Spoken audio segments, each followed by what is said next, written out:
Hey everyone, welcome back to Canada, the Illusion of Freedom and System of Control. This is part 4, Constitutional Monarchy, or Diabolical de facto Dictatorship. I'll let you all decide for yourselves. That being said, like all Canadians, I have been taught, or I should say most Canadians, I guess, or many Canadians, I don't know for sure.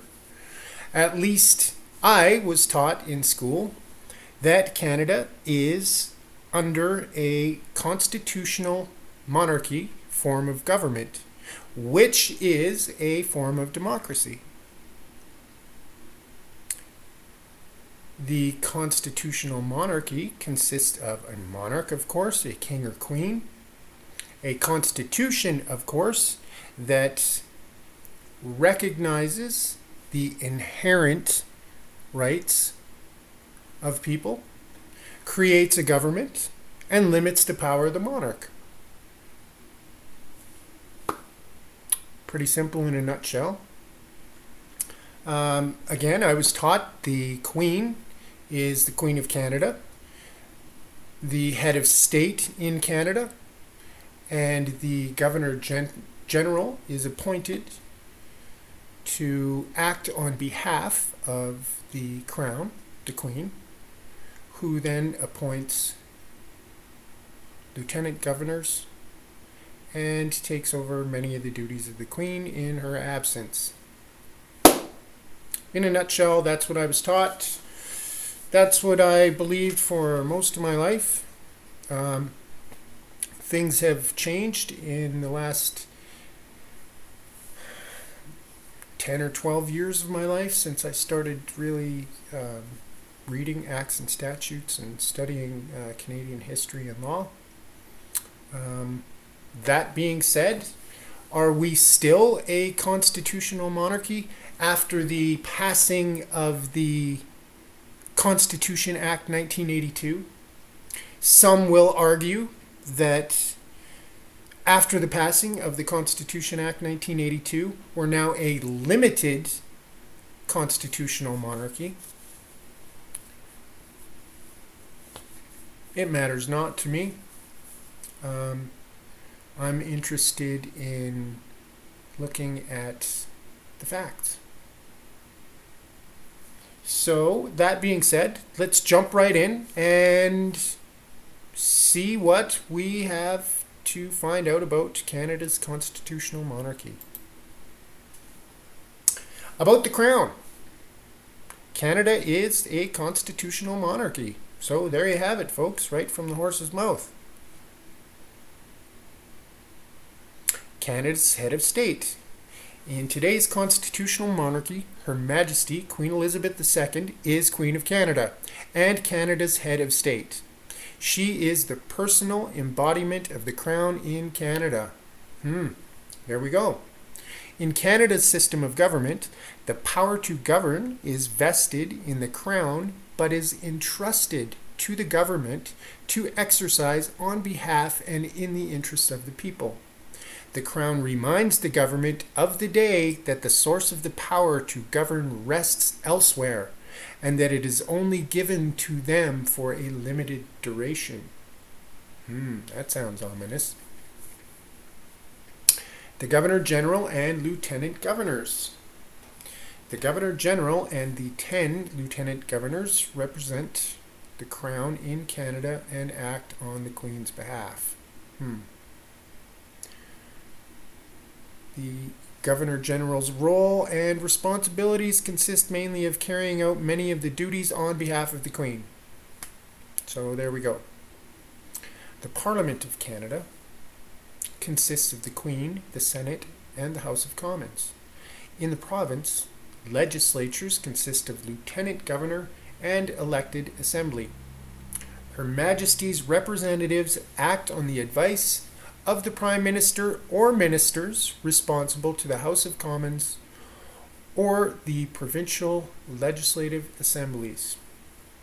So there you have it, all about the Crown and the constitutional monarchy.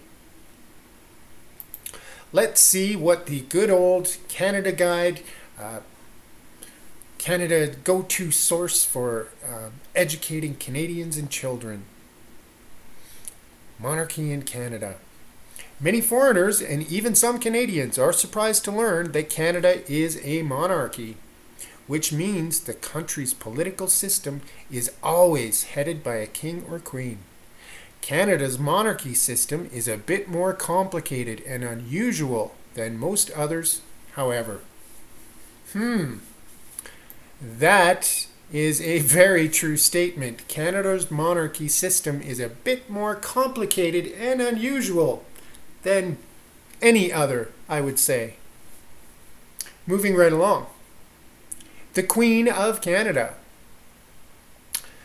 Under the terms of the Canadian Constitution, the King or Queen of the United Kingdom will always be recognized as the King or Queen of Canada as well. So, the current Queen of Canada is Elizabeth II, and the future King of Canada will either be her son Prince Charles, or depending on how things go, the more popular and handsome grandson, Prince William. And there is Queen Victoria II in all her majesty and glory.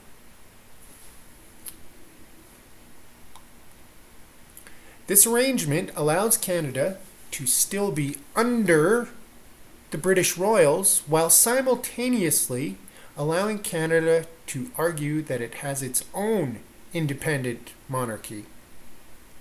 In other words, Elizabeth is supposed to consider her role as Canada's queen distinct from her role as Britain's queen, and so are the rest of us. She's like an actress playing two different roles. There's an interesting statement, and I would ask you to keep that statement in mind as we move along. But the Canada Guide this is what they're teaching our kids. So, under the terms of the Constitution, what Constitution number 1?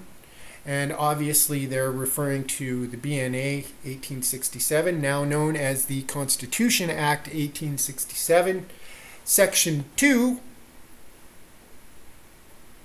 but they don't state that. They'll always be recognized as the King or Queen of Canada. And this is what they're teaching our kids. And this is the same stuff that I was taught when I was a kid. Okay, moving right along. The Constitution Act, 1867. Now, for those of you that have been following along in this series, previously I've shown that the preamble of the BNA is not the preamble that was proposed, discussed, and passed by the UK Parliament. That preamble was switched for this preamble when the BNA Act came to Canada in 1867. Furthermore, Russell Rogers Smith, as I've shown in previous videos, spent an enormous amount of time and effort searching every government archive across Canada in search of a certified copy of the BNA Act. He was given unprecedented access and help, and he and the people assisting him were unable to find a certified copy of the British North America Act in Canada. After not finding a certified copy of the BNA, they concluded that a certified copy of the BNA must never have came to Canada. How about that? Excuse me. Our founding documents of Confederation Our Constitution and the creation of our country, a certified copy never came to Canada. Sounds odd. Anyway, moving right along. This is the preamble we got. This is the preamble that's accepted in Canada. So here we go. Let's have a review. An act for the Union of Canada, Nova Scotia, and New Brunswick, and the government thereof, and for the purposes connected therewith. Whereas the provinces of Canada, Nova Scotia, and New Brunswick have expressed their desires to be federally united into one Dominion under the Crown of the United Kingdom of Great Britain and Ireland, with a constitution similar in principle to that of the United Kingdom.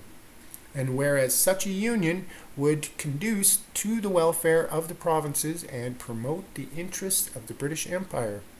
And whereas on the establishment of the Union by authority of Parliament, it is expedient not only that the constitution of the legislative authority in the Dominion be provided for, but also that the nature of the executive government therein be declared.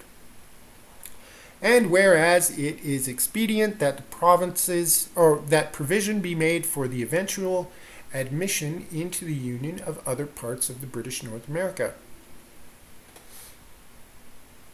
So this is the preamble we got. This is fraud. This is not the one that, again, was passed by the UK Parliament. That page was deleted and this page was substituted. Moving right along. There seems to be something missing in this document. It goes right from the fraudulent preamble down to the preliminary. Can anyone guess what's missing? We'll get to that. Anyway, short title. This act may be cited as the Constitution Act 1867. And here we have a footnote. Just like reading the definitions to get an absolute understanding of the definition of the word used in acts and statutes, it's very important also to read the footnotes when you're reading acts and statutes, because there's very important information in the footnotes that is very often overlooked. So, number one, definitions. Look in definitions section of the act or statute. Refer to the Interpretation Act or refer to legal dictionaries. I always try and get 3 legal dictionary definitions or meanings and 3 or more, but I try and get 3 very similar definitions, and depending on the context, that's the definition or meaning that I'll use. That being said, so number 2, repealed. And again, we have another footnote. So let's have a look at the footnotes. We have number 1 up here, number 2, and number 3. Number 1. The enacting clause was repealed by the Statute Law Revision Act 1893.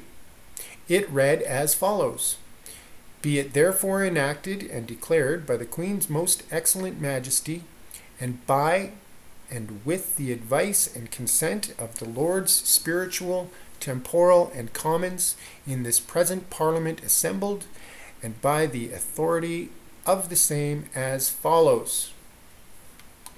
Okay, so the enacting clause was repealed in 1893. Second footnote. Amended by the Constitution Act 1982, which came into force on April 17, 1982. The section originally read as follows: The Act may be cited as the British North America Act 1867. So along with his great Canada Act and Constitution Act 1982, part of that deception was to rename the BNA the Constitution Act to further the illusion that Canadians have a constitution, which to this day we do not. Moving right along, our third footnote. Section 2, repealed by Statute Law Revision Act 1893, read as follows. The provisions of this act, referring to Her Majesty the Queen, extend also to the heirs and successors of Her Majesty, Kings and Queens of the United Kingdom of Great Britain and Ireland. The provisions of this act, so the provisions of the BNA Act or the Constitution Act 1867, referring to Her Majesty the Queen, no longer extend to the heirs and successors. It was repealed in 1893. So Queen Victoria assented to the Statute Law Revision Act, repealing Section 2, extending the provisions of the BNA to her heirs, as Justin Trudeau would say, and successors.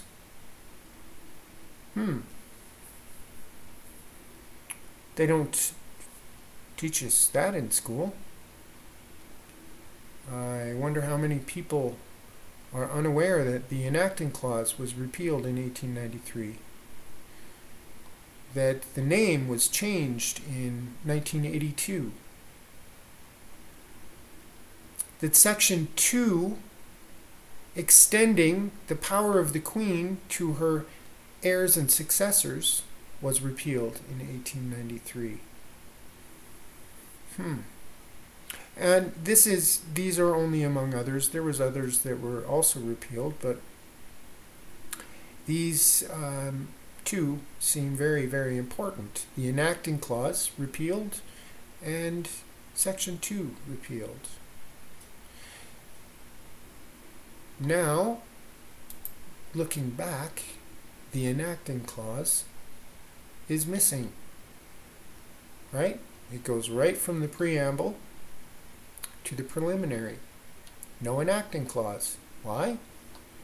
Because it was repealed in 1893. Makes perfect sense now. All right, so what does repealing a clause mean? Again, right to the law dictionary for their definition. My first go-to in law dictionaries is Black's. It's widely used, it's widely recognized, but like I said, I usually get 3 definitions and 3 or more and go with 3 that are similar in that context. So let's see, what is repeal? To remove or rescind, especially by an official or formal act. Okay, to remove or rescind by an official or formal act. Effects of repealing of statutes.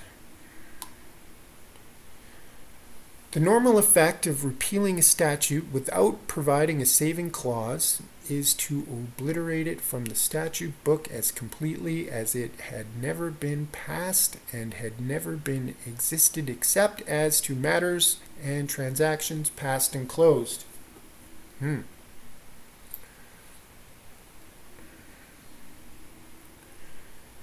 Repeal is the abrogation or destruction of law by legislative enactment. So when you repeal an entire statute, it's wiped right out of the books. It's gone, never happened, gone. When you repeal a clause in a statute, it's removed from the statute, but it becomes a footnote.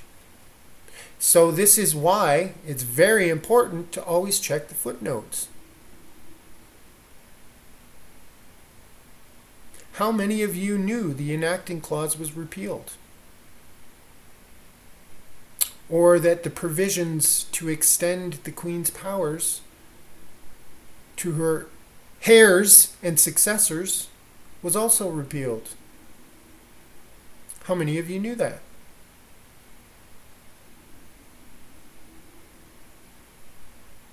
So repeal. It's no longer of force. It's removed from the act or statute.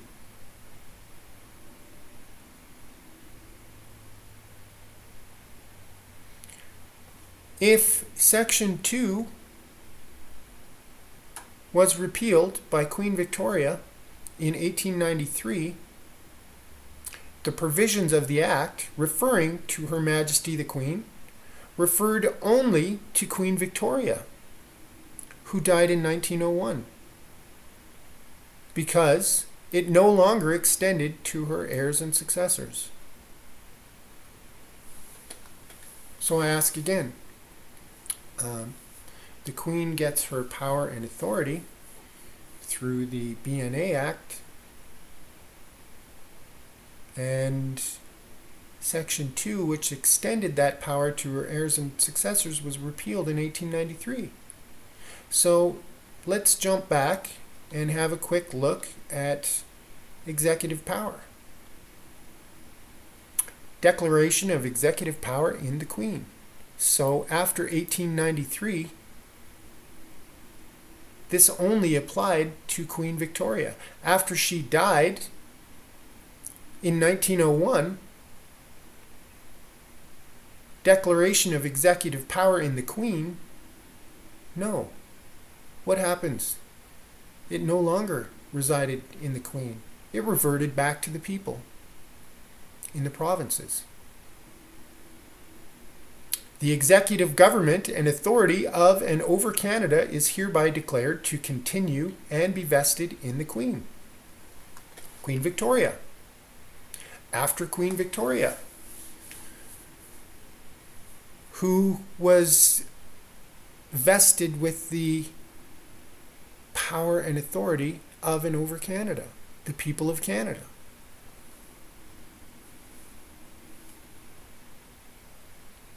I didn't write this. It was assented by Queen Victoria herself. So it was obviously done for a reason. It shall be lawful for the Queen, if Her Majesty thinks fit to yada yada yada, to authorize Governor General to appoint deputies. What Queen? Queen Victoria. So all of the executive power ended with Queen Victoria.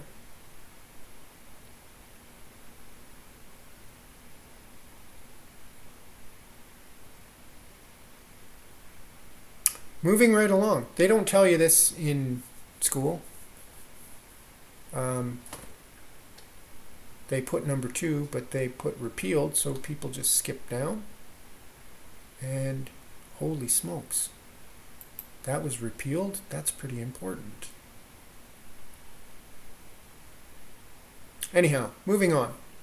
Let's have a look what the good old propaganda ministry of the Liberal Party had to say about Canada's constitutional monarchy. Here we have a delightful picture of Pierre Elliott Trudeau looking very regal and elegant, Queen Elizabeth II and Prince Philip enjoying time in the Senate chamber in 1977.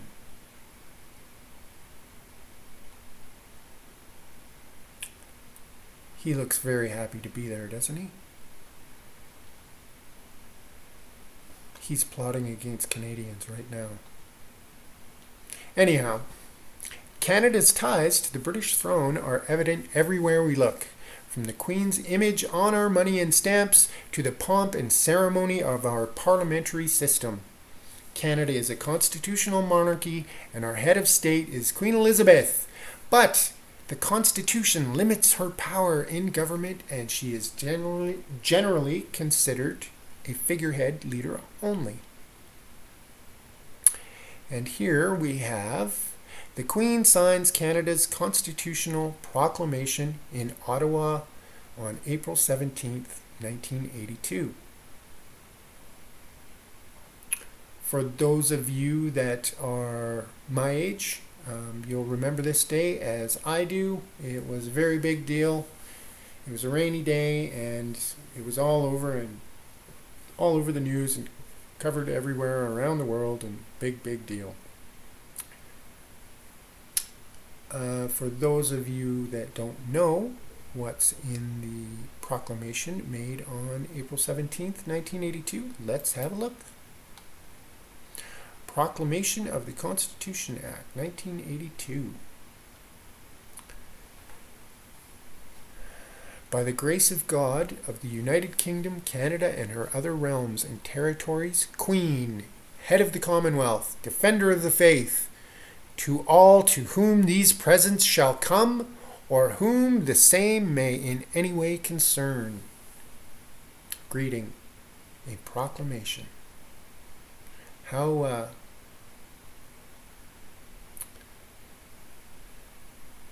very generous of the Queen to provide us with such presents. Whereas, in the past, certain amendments to the Constitution of Canada have been made by the Parliament under the United Kingdom at the request and with the consent of Canada. And whereas it is in accord with the status of Canada as an independent state that Canadians be able to amend their Constitution in Canada in all respects. And whereas it is desirable to provide in the Constitution of Canada for the recognition of certain fundamental rights and freedoms, and to make other amendments to the Constitution. And whereas the Parliament of the United Kingdom has therefore, at the request and with the consent of Canada, enacted the Canada Act, which provides for the patriation and amendment of the Constitution of Canada. Excellent. And whereas Section 58 of the Constitution Act 1982, set out in Schedule B to the Canada Act, provides that the Constitution Act 1982 shall, subject to Section 59 thereof, come into force on a day to be fixed by proclamation issued under the Great Seal of Canada. Now know you that we, by and with the advice of our Privy Council for Canada, do by this our proclamation declare that the Constitution Act 1982 shall, subject to Section 59 thereof, come into force on the 17th day of April in the year of our Lord 1982. All of which our loving subjects and all others whom these presents may concern are hereby required to take notice and govern themselves accordingly. In testimony whereof we have caused these our letters to be made patent, and the Great Seal of Canada to be hereunto affixed, at our city of Ottawa, this 17th day of April, in the year of our Lord 1982, and in the 31st year of our reign. Well, there you have it, folks. There was the proclamation proclaiming the Constitution Act 1982 in force. Now, a couple of questions. If the BNA 1867, now known as the Constitution Act 1867, was our Constitution, the foundation of our Confederation, and the birth of Canada, why is it being patriated in 1982? Would it not have been patriated in 1867 when it came to Canada? Oh, wait a minute. A certified copy never came to Canada. Moving right along. Subject to Section 59 will come into force on the 17th day. Subject to Section 59. Well, what in the world does subject to mean in legalese? Back to our Black's Law Dictionary, what is subject to? Conditional or dependent on something. Okay, that makes sense. Subject to is conditional or dependent on something. Subject to means conditional or being dependent upon something. Same thing. Business dictionary this time. Business law. Being dependent or conditional upon something, as in subject to shareholder approval. This will happen subject to shareholder approval. So, subject to being dependent or conditional upon something else. Now let's go back and look at our proclamation. Both here, Section 58 of the Constitution Act says in the Act itself, subject to Section 59, so condition of or depending on Section 59 will come into force on a day proclaimed under the Great Seal of Canada. And again, it says, the Constitution Act 1982 shall, subject to 59 thereof, come into force on the 17th day of April in the year of our Lord 1982. Depending upon or condition of subject to Section 59. So it comes into force depending on conditional to Section 59 of the Constitution Act 1982. Well, we best have a look what that says. So here we have 58, which was referred to in the proclamation, and it is commencement. Once again, subject to Section 59, this act shall come into force on a day to be fixed by proclamation issued by the Queen or the Governor General under the Great Seal of Canada. And we have a footnote. So what is the big deal about Section 59? Commencement of paragraph 23(1)(a) in respect of Quebec. Okay. 59(1). Paragraph 23(1)(a) shall come into force in respect of Quebec on a day to be fixed by proclamation issued by the Queen or the Governor General under the Great Seal of Canada. Okay, so 23(1)(a) needs to come into force by proclamation by the King or Queen or Governor General under the Great Seal of Canada. Number 2, a proclamation under subsection 1 shall be issued only where authorized by the Legislative Assembly or Government of Quebec. Okay, so this proclamation has to be authorized by the Legislative Assembly or Government of Quebec. And here we have another footnote. Number 3, repeal of this section. This section may be repealed on the day paragraph 23(1)(a) comes into force in respect of Quebec, and this act amended and renumbered consequently upon the repeal of this section by proclamation issued by the Queen or the Governor General under the Great Seal of Canada. Okay, so 23(1)(a) has to come into force by proclamation of the Queen or the Governor General under the Great Seal of Canada. after being authorized by the Legislative Assembly or Government of Quebec, and then they may repeal Section 59, renumber the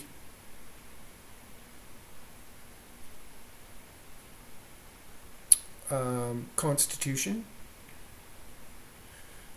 by proclamation issued by the Queen or Governor General under the Great Seal of Canada.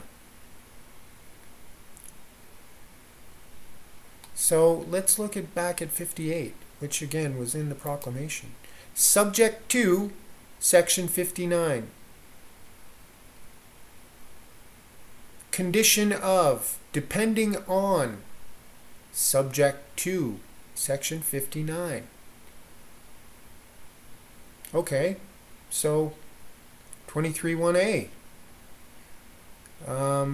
What's the big deal about 23(1)(a)? We'd better have a look.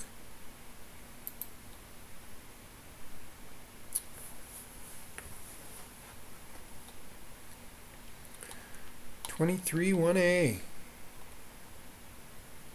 23(1)(a). Minority language educational rights. Quebec and minority language educational rights. Language of instruction. 23(1)(a). Whose first language learned and still understood is that of the English or French linguistic minority population of the province in which they reside, or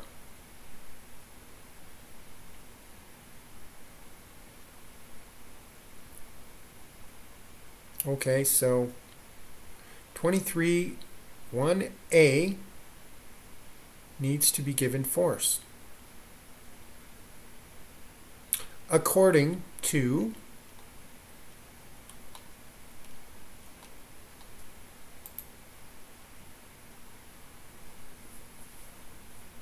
Section 58,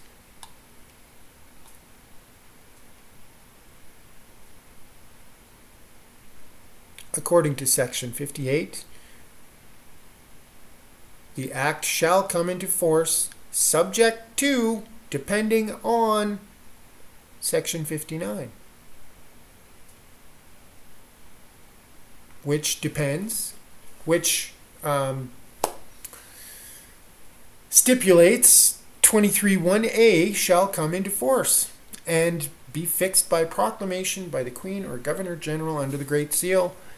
It has to be authorized by the Legislative Assembly or Government of Quebec, and then Section 59 can be repealed. Probably 58 as well, because it would be redundant. All right, so let's have a look at the footnotes. 108. The Act, with the exception of paragraph 23(1)(a), in respect of Quebec, came into force on April 17, 1982 by proclamation issued by the Queen. So we read the proclamation, and it said April 17, 1982, subject to Section 59, it came into force.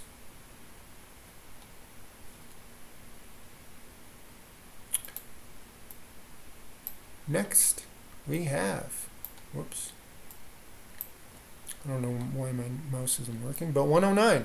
No proclamation has been issued under Section 59.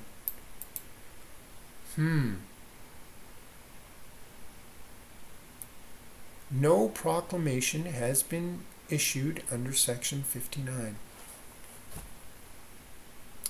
Well, if we go back and look at the proclamation, we see clearly twice it says subject to Section 59. We go back and look at Section 59. Paragraph 23(1)(a) shall come into force by proclamation. There's been no proclamation. So,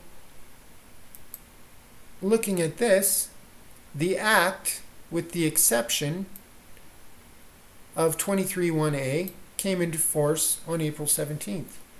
Despite their own rules, it's written in the document that's supposed to be coming into force. It has a provision subject to 59 happening, 23(a) coming into force by proclamation, and then 59 can be repealed, may be repealed. Never happened. So now, what happens to the proclamation? Subject to 59, which the conditions of 59 were not met.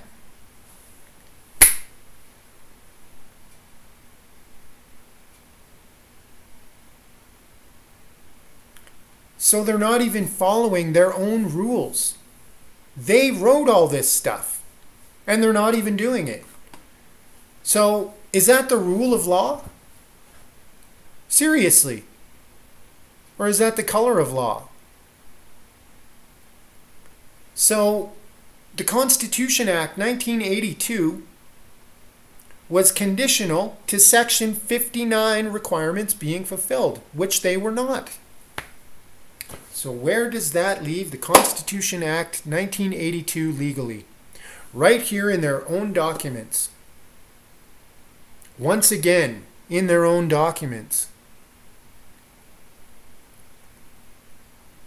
For those of you that still maintain that Canada has a constitution, that we confederated in 1867 and we're a constitutional monarchy under Queen Victoria, given authority under the British North America Act, now known as the Constitution Act 1867, we've seen, number one, the BNA Act, the enacting clause, was repealed in 1893 by the Statute Law Revision Act. The name of the BNA was changed to the Constitution Act 1867 by the Constitution Act 1982.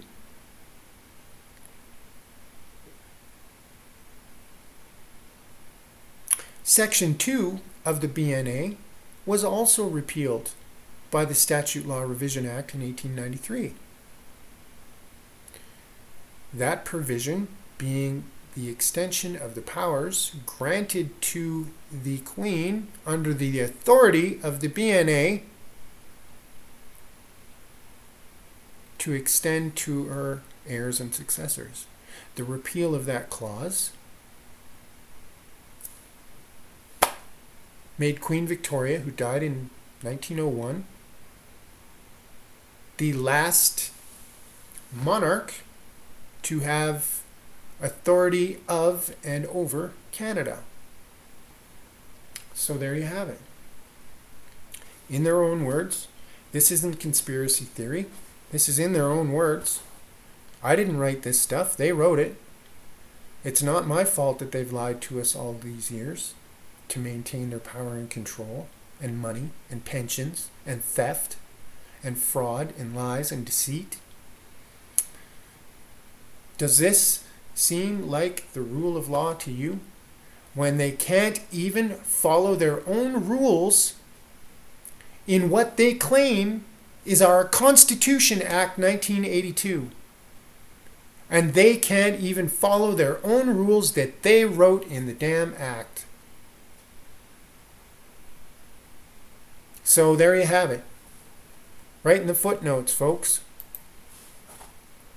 Oh, sorry, I hate that word.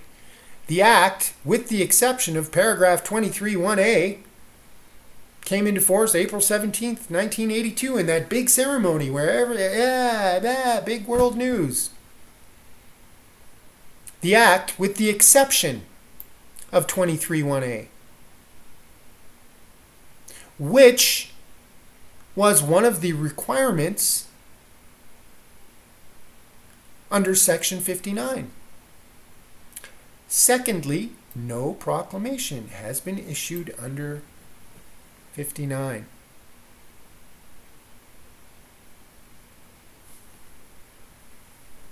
So what does that do to the fourth force of the Constitution Act 1982?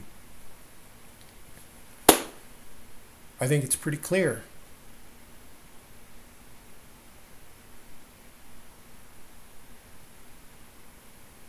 That being said, thank you for your time.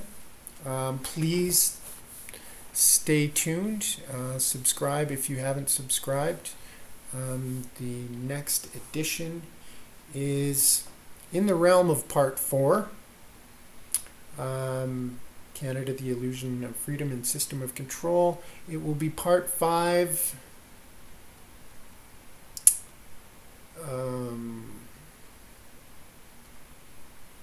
I don't know.